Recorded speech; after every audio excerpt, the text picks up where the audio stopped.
Hoy vamos a tener nuestra clase número 7, Carta a los Corintios, y básicamente vamos a abarcar todo el capítulo 4 del versículo 1 al 21 de primera carta a los Corintios. Pero antes de eso vamos a dejar en manos de Dios este tiempo, este servicio. Yo quiero rogarte, donde quiera que estés, podamos inclinar nuestros rostros en reverencia a Dios, a Cristo, y a través de su Espíritu podamos hacer hoy una oración. Vamos a orar, por favor. Mi Padre Santo del cielo, Dios, en esta mañana yo quiero agradecerte tanto, tanto, Padre, porque tú te quedes, Padre, en este espacio, en este tiempo, en esta clase, que seas bueno, que seas grande, que seas alabado, exaltado, oh glorioso Padre, que nada sea más importante que glorificarte a ti, que mostrar la cruz de tu Hijo Jesucristo, Padre, que este que te habla, Dios, sea solamente un instrumento para que la palabra bendita, la bendita palabra, Dios, toque, mueva, cambie vidas, transforme historias. Padre, como este que te habla, Dios, mi historia sería tan distinta si tú no me hubieses llamado y perdonado, Padre. Yo quiero, Padre, que a través de este medio, a través de esta forma de servirte, personas quiten sus obstáculos, quiten, Padre Santo del cielo, sus pretextos, quiten, Dios, cualquier cosa y que cada vez quieran conocerte más, Señor. Derriba los muros. Te ruego por mis hermanos, mis hermanas, por tantas necesidades de salud, tantas necesidades de trabajo, tantos corazones, que nos des confianza, que nos des plenitud, que nos des, Padre Santo del cielo, solo aquello que viene de ti, de una dependencia, de estar de rodillas, de rogarte, de suplicarte, que nos protejas, que nos cubras, que tus alas como Padre Dios, una gallina cuida a sus pollitos, nosotros nos sintamos protegidos, llenos, plenos contigo, Padre. Gracias por todo este amor, gracias por toda esta bondad. Quédate con mis hermanos que están o han predicado o van a predicar, que toda la gloria, que toda la honra, que todo el honor te pertenezcan a ti. Te pedimos todo, te rogamos todo en el nombre bendito de nuestro Señor y Salvador Jesús. Amén. Ok, pues vamos a seguir entonces hoy con nuestra clase número 7 y de alguna manera si lo podemos denominar apóstoles de Cristo o un servicio fiel a Cristo. Estás viendo tal vez ahí una imagen de una guayaba en una rama y tenemos ahí unos frutos ya maduros y otros frutos verdes. Y esto pues la bella naturaleza siempre nos va a ilustrar, nos va a dar ejemplos muy prácticos. ¿Y cómo es posible que de una misma rama unos frutos grandes y maduros y otros frutos verdes, unos más pequeños, alimentándose de la misma rama y de la misma situación? Y para nosotros como cristianos podemos igual leer la misma Biblia, escuchar las mismas prédicas, asistir a la misma iglesia, y algunos serán maduros y otros seremos inmaduros y mantendremos un corazón tal vez muy humano, muy reaccionario, muchas cosas. Piensa en el siguiente ejemplo de inmadurez, y que es algo muy natural y que está pasando ahora en nuestros tiempos. ¿Qué pensarías tú si un domingo anunciáramos los ministros entramos en un concurso de popularidad? Los audios que se hayan escuchado más ganarán. El ganador le daremos un viaje a conocer la Tierra Santa, todo a Jerusalén, toda esa zona de Palestina, y va a ganar todo pagado. Pareciera una situación absurda, pero lo es algo hoy muy común. Es algo muy común, la gente compara. Dice, los discípulos juegan a juzgar o calificar a los ministros. ¿Quién es el más exitoso, el más popular, el más influyente, el más capacitado o el más eficaz o el de mayores circunstancias? Incluso existen revistas especializadas que califican membresía, asistencia a los servicios, títulos académicos u honorarios, tamaño del equipo ministerial o artículos publicados en alguna revista, participación en conferencias y convenciones nacionales, internacionales y muchas más cosas. A pesar de lo popular, es muy ofensivo para Dios. Cuando un discípulo decide jugar este juego, está hablando de su madurez o de su falta de discernimiento bíblico. Quien es un discípulo maduro entiende que el ministerio no se trata de popularidad, de aceptación, de clips, de cuántas veces se reproduce, sino de un crecimiento profundo. Ojalá nuestra amada iglesia, nuestra amada región Izcalli, nuestras amadas regiones en toda la República Mexicana, cada vez juguemos menos ese juego de denostar, de calificar a algunos y de exaltar a otros, porque es invariable que demuestra solamente nuestra falta de madurez espiritual al entender que somos hombres y mujeres que estamos dedicados a ministrar la palabra, porque tú también lo eres, porque nosotros, dice la Biblia, que somos linaje, nación santa, un sacerdocio al servicio del Rey. Y eso es lo que nosotros necesitamos comprender para ir creciendo y madurando. Sabes, hoy, como decía, vamos a leer todo el capítulo 4 de Primera a los Corintios y vamos a comenzar con con el capítulo 4, los versículos del 1 al 7. Y la Biblia nos dice de la siguiente manera, lo puedes estar viendo ahí o tener tu app o tener tu Biblia impresa. Dice que todos nos consideren servidores de Cristo, encargados de administrar los ministerios de Dios. Ahora bien, a los que reciben un encargo se les exige que demuestren ser dignos de confianza. Por mi parte, muy poco me preocupa que me juzguen ustedes o cualquier tribunal humano. Es más, ni siquiera me juzgo a mí mismo, porque aunque la conciencia no me remuerde, no por eso quedo absuelto. El que me juzga es el Señor. Por lo tanto, no juzguen a nada antes de tiempo. Esperen hasta que venga el Señor. Él sacará a la luz lo que está oculto en la oscuridad y pondrá al descubierto las intenciones de cada corazón. Entonces cada uno recibirá de Dios la alabanza que le corresponde. Hermanos, todo esto lo he aplicado a Apolos y a mí mismo para beneficio de ustedes, con el fin de que aprendan de nosotros aquello de no ir más allá de lo que está escrito. Así, ninguno de ustedes pondrá engreírse de haber favorecido al uno en perjuicio del otro. ¿Quién distingue de los demás? ¿Qué tienes que no hayas recibido? Y si lo recibiste, ¿por qué presumes como si no te lo hubiera dado? Wow. Sabes, en el versículo 6, vamos a empezar por ahí, dice que no debemos ir más allá de lo que está escrito.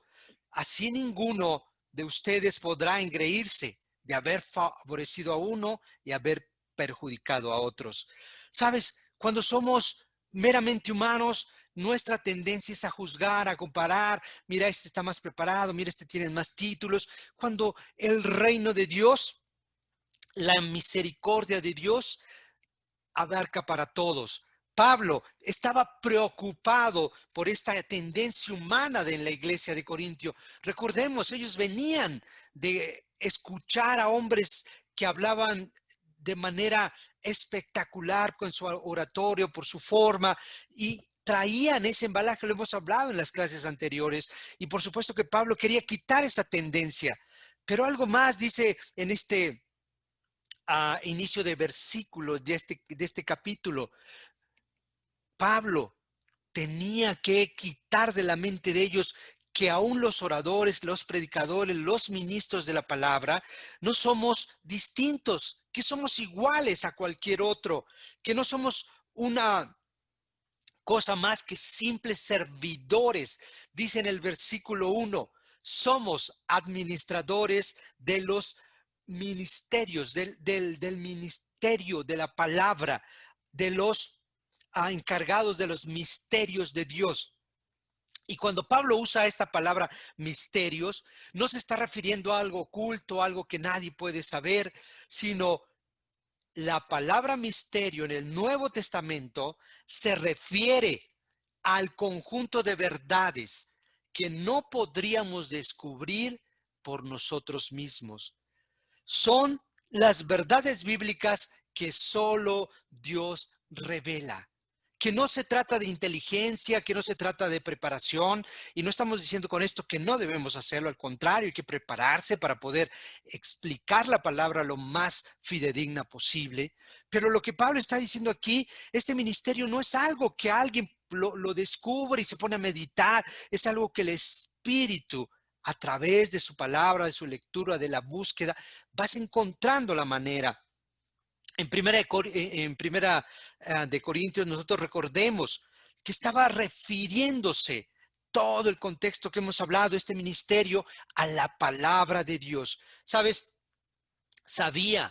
Pablo estaba seguro y sabía que ninguna sabiduría humana puede traer salvación. Hemos hablado acerca, y Pablo se encarga en estos primeros 4 versículos que habla de la división, que habla de esas formas humanas, de que cada uno de nosotros se quede en la mente, en el corazón, que solo la cruz de Cristo puede salvarnos.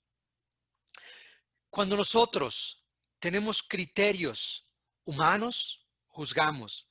Pero ¿cuáles son los criterios que Dios usa para saber, para evaluar a un ministro, quien ministra los misterios de la palabra? Que sea un cae bien de todos, que sea popular, que tenga mucho carisma, una personalidad arrolladora. ¿Sabes? Pablo mismo nos da la respuesta en el versículo 2. Ahora bien, a los que reciben un encargo, se les exige que demuestren ser dignos de confianza. No dice que sean populares, que sean carismáticos, que sepan hablar y expresarse de una forma que, una retórica, una oratoria que convenza a todo mundo. No, dignos de confianza, dignos de la palabra de Dios, no motivadores, no mensajeros de automotivación. ¿Sabes? Tú sabes que hoy, más que nunca, a través de estos medios, a través de estas redes, existe una tremenda presión para que los ministros hablen de todo menos del evangelio. Usar incluso la palabra para motivar, para exaltar, para hacer sentir bien a las personas. Mira, salí motivado y qué hermoso mensaje. Oh, no, hermano. No, mi hermana, no, amigo, no, familia. Dios nos llama a que seamos dignos de confianza porque predicamos la cruz de Cristo.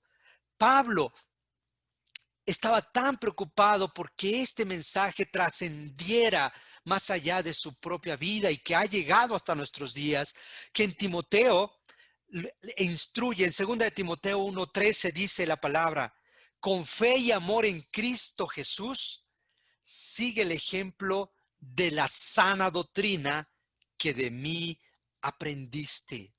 Pablo sabía que su tiempo había llegado. Tenía que instruirlo y encargarle la sana doctrina. Timoteo necesitaba mostrar que era digno de confianza.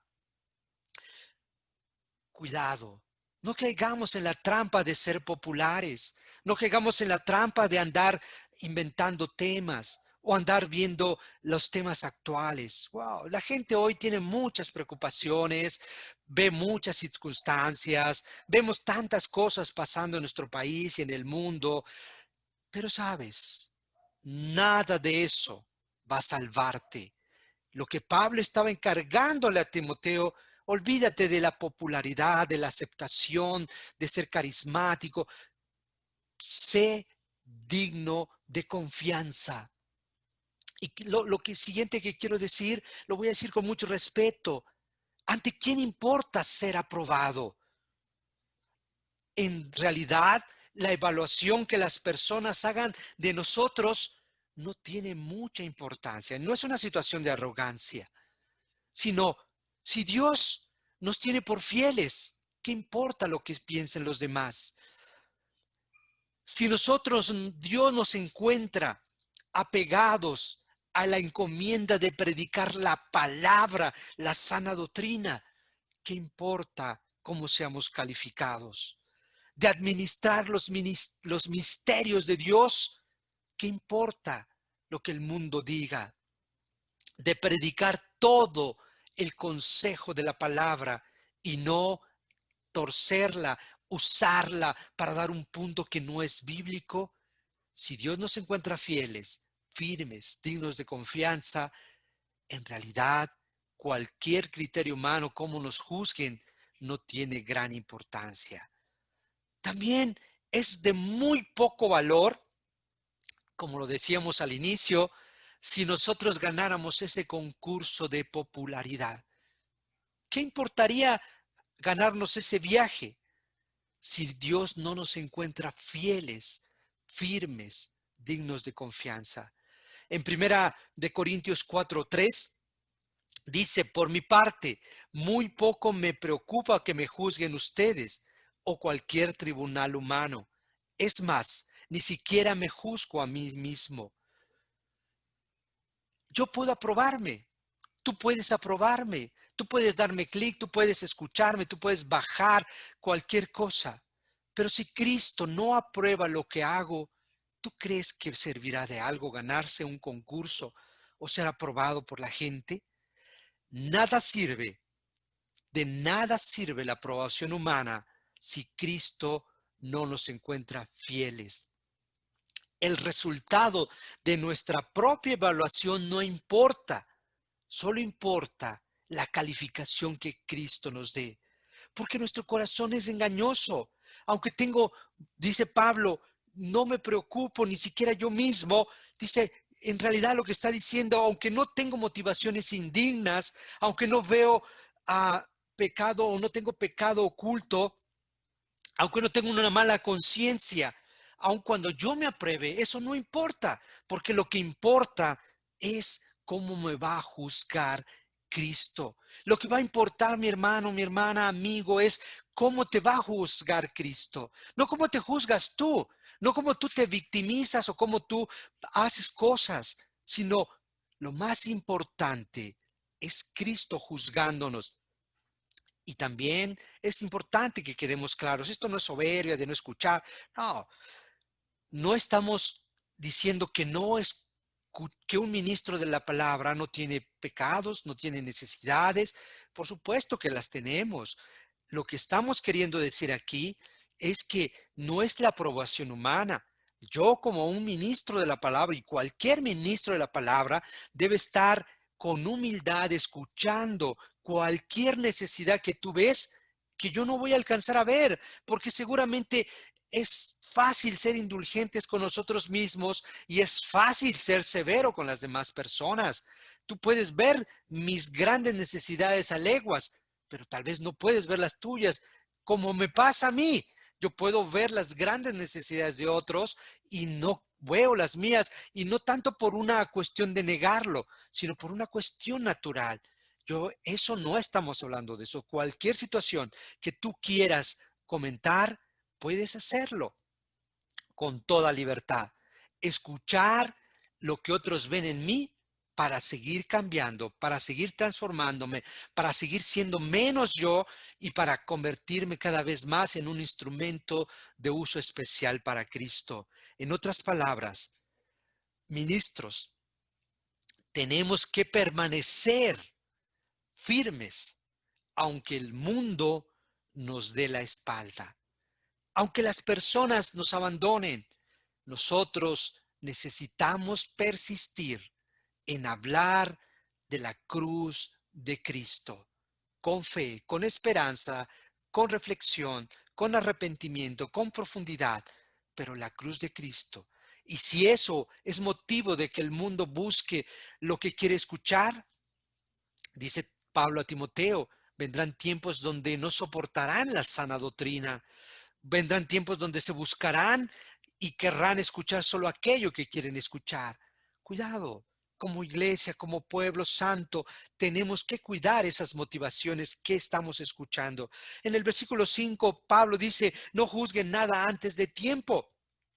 Esta palabra no juzguen viene del griego metikrinete, que quiere decir dejar de emitir juicio, dejar de criticar. Antes de tiempo, pro kairou. No nos anticipemos a emitir juicio. Tu servidor tengo la bendición de tener un poco más de 24 años en la fe. Y he visto hombres que parecían un sol, que atraían esto que decíamos, una personalidad arrolladora, y hoy ni siquiera son cristianos. ¿Qué fue? ¿Qué pasó? No es una cuestión de talento humano, es una cuestión de misericordia y compasión.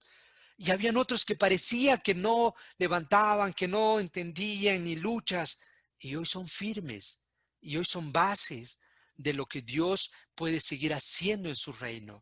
Tengamos cuidado. No es una cuestión de popularidad, no es una cuestión de agradarle a todo mundo, es una cuestión de vivir el Evangelio. ¿Sabes? Si después en el versículo 7 de esta fracción que hemos escuchado, que hemos leído, dice, ¿qué te distingue? ¿Sabes? Algo que yo quiero comentarte, mi hermano, es que tal vez estás viendo ahí la imagen de un pájaro carpintero. Y esta es una pequeña historia un poco chusca. Imagínate que ese pájaro carpintero está pac, pac, pac, pac, con el pico, dándole duro, duro al árbol. Y si tú ves, es un árbol enorme. Nunca ese picoteo del pájaro carpintero podría derribar ese árbol. Pero mientras está dándole, dándole, dándole, de pronto, ¡fum!, cae un rayo y derriba el árbol. Y el pájaro carpintero dice, oh, fue por mi poder. Parecería absurdo, ¿verdad? Necesitó de algo del cielo para poder derribar algo que él no podía hacer. Confiar en el talento, en la elocuencia, en la oratoria, en lo popular, en los temas actuales, sería un similar a esto. Nosotros lo que podemos hablar, lo que podemos decir, lo que podemos expresar, es solamente porque Dios nos los permite. Pero lo que va a cambiar, lo que va a derribar esos muros y todas esas circunstancias es Dios. Es Cristo, es su Espíritu, es su cruz, es su sangre, es lo que Él ya hizo por nosotros, es todo ese amor que Dios demostró, que no nos negó ni a su Hijo unigénito. Eso es, por favor, hermanos, nuestra confianza en la cruz de Cristo, en el corazón de Cristo. Continuemos con los versículos 8 al 13 y mira lo que Pablo nos está diciendo. ¿Ya tienen todo lo que desean? ¿Ya se han enriquecido?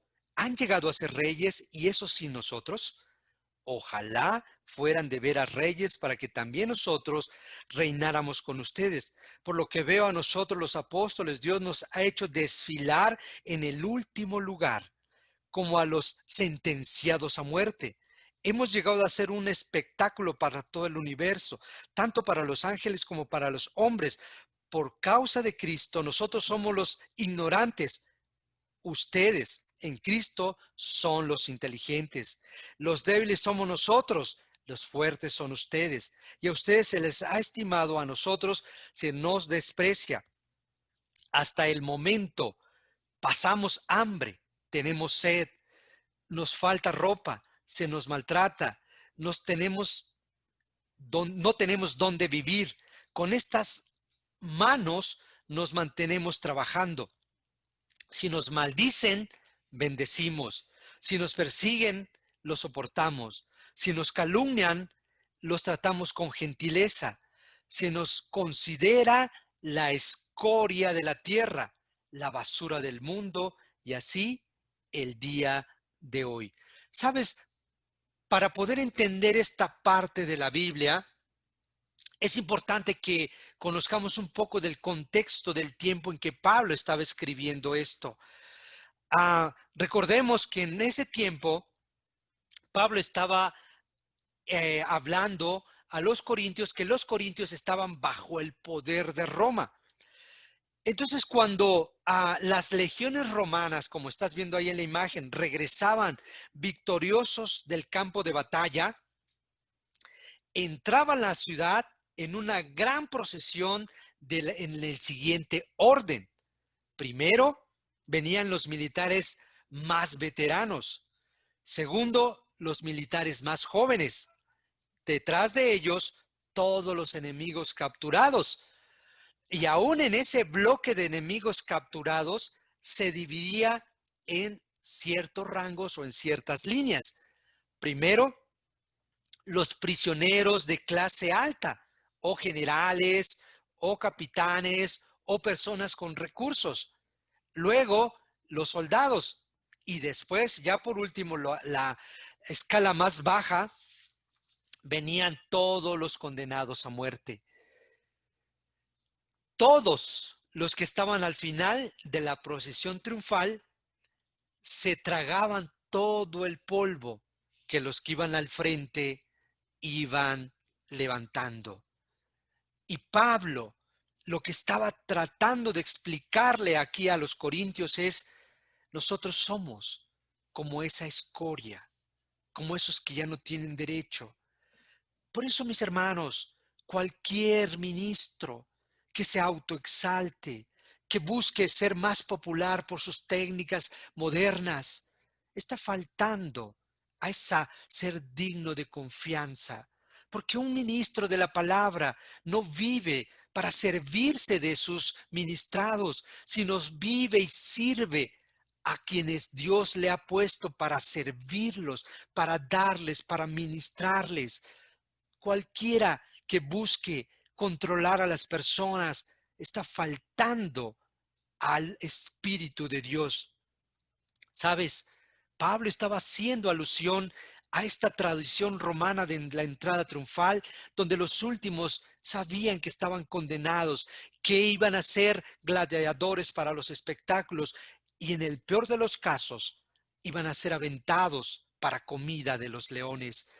Y Pablo dice: me parece que mientras ustedes son exaltados, los apóstoles estamos listos para pasar hambre, para pasar persecución, para ser maldecidos. Hermanos, como ministros de la palabra vamos a pasar todas estas formas. Pero tú también eres un ministro, tú también eres un cristiano, tú también eres alguien que tiene el Espíritu, tú eres también alguien que Dios nos ha dado. Cristo nos dio la gran comisión: vayan pues a la gente de todas las naciones y bautícenlas. ¿Sabes? El cristianismo no es popular. El cristianismo tiene sus retos. ¿Sabes? En 1 Corintios 9, 4, 9 de esta fracción dice: por lo que veo, a nosotros, los apóstoles, Dios nos ha hecho desfilar en el último lugar, como los sentenciados a muerte. Hemos llegado a ser un espectáculo para todo el universo, no solamente las personas de ahí, sino para todo el universo, para los ángeles como para los hombres, tanto para el cielo como para la tierra. Hermano, un verdadero cristiano, un verdadero ministro, un verdadero hombre de Dios vive conforme al mensaje que predica. Pablo está diciendo: un siervo camina al final. Un siervo está dispuesto a sufrir todo esto con tal de darse por sus ministrados. Está preparado para ser el último. Sabe que puede ser objeto de burla por predicar el mensaje de la cruz, pero no desea quitarle nada. Lo que sí desea es quitar su arrogancia, su retórica, su elocuencia, para predicar a Cristo, Cristo crucificado, el ejemplo de Cristo. Él ganó perdiendo, dando su vida en rescate de muchos de nosotros. Ni el talento, ni la capacidad, nada de eso salva. En el versículo 13 dice: si nos calumnian, los tratamos con gentileza, se nos considera la escoria de la tierra, la basura del mundo, y así hasta el día de hoy. Wow. Encontramos a un Pablo abriendo su corazón, reconociendo todas sus necesidades. Padecemos persecución y bendecimos. Tenemos hambre y tenemos sed. No tenemos morada fija. Nos consideran escoria. Es el costo de seguir a Cristo. No nos olvidemos, no nos confundamos con el mundo, no estemos más preparados para hacer las cosas como el mundo lo hace.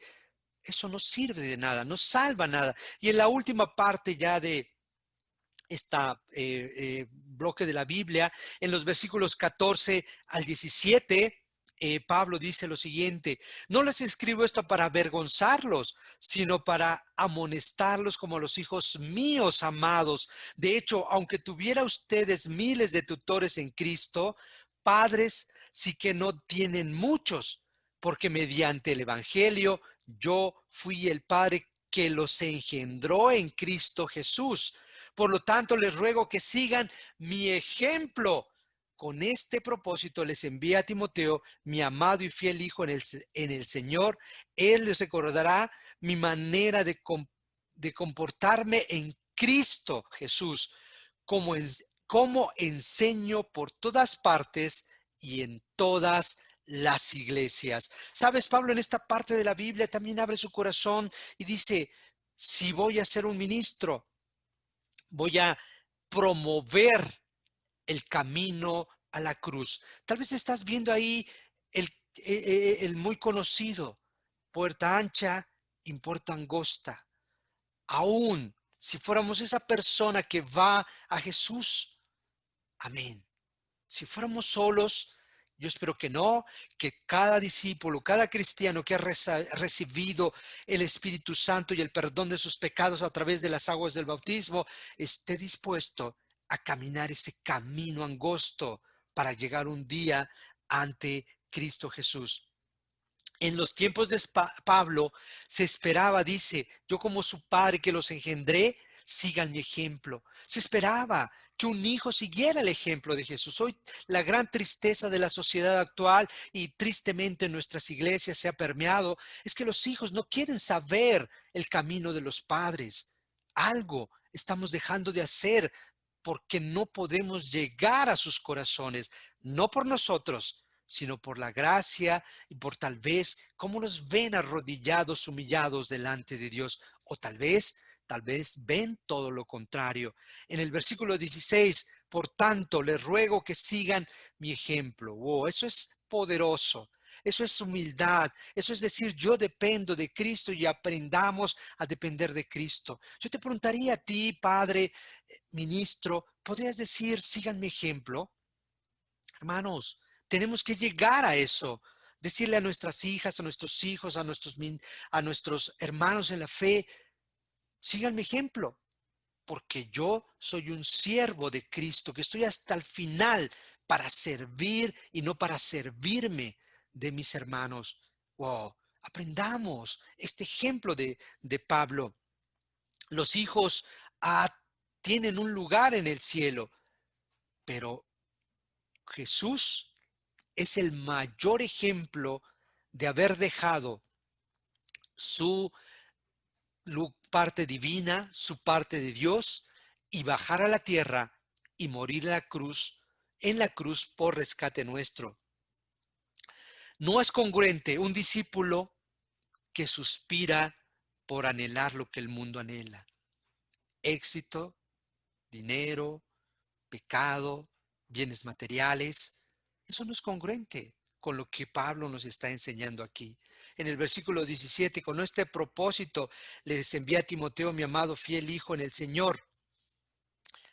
Lo trata como un hijo, no para que Timoteo les hable de retórica, no para que Timoteo les hable de teología, sino dice para que les muestre cómo yo he vivido, cómo con mis propias manos he trabajado para seguir predicando el Evangelio de Dios. Es una bendición, mis hermanos, que Dios quiera darnos la oportunidad de ministrar su palabra y que Él, a través de un trabajo, nos permita sustentarnos. Y si es de lo contrario, dedicarnos también al 100% al ministerio de la palabra, es una bendición. Solo Dios sabe por qué unos sí y otros no, pero en paz y con tranquilidad. Y en los versículos 18 al 21, Pablo dice de la siguiente manera: ahora bien, algunos de ustedes se han vuelto presuntuosos, pensando que no iré a verlos. Lo cierto es que, si Dios quiere, iré a visitarlos muy pronto y veremos no solo cómo hablan, sino cuánto poder tienen esos presumidos, porque el reino de Dios no es cuestión de palabras, sino de poder. ¿Qué prefieren? ¿Que vaya a verlos con un látigo o con amor y espíritu apacible? Te acordarás, para los que somos más grandecitos, cuando el papá o la mamá se acercaba con el cinto, con la chancla, con lo que encontrara, y no había tanto escándalo como hoy. Yo no estoy diciendo que esté bien eso. Lo que estoy diciendo es la corrección, el corazón, el punto de amar, de servir, solamente Dios sabe. Por supuesto que lo que hoy ha pasado, hay mucha falta de información y confunden la violencia con dirección o corrección. La corrección tiene que ver con algo preventivo.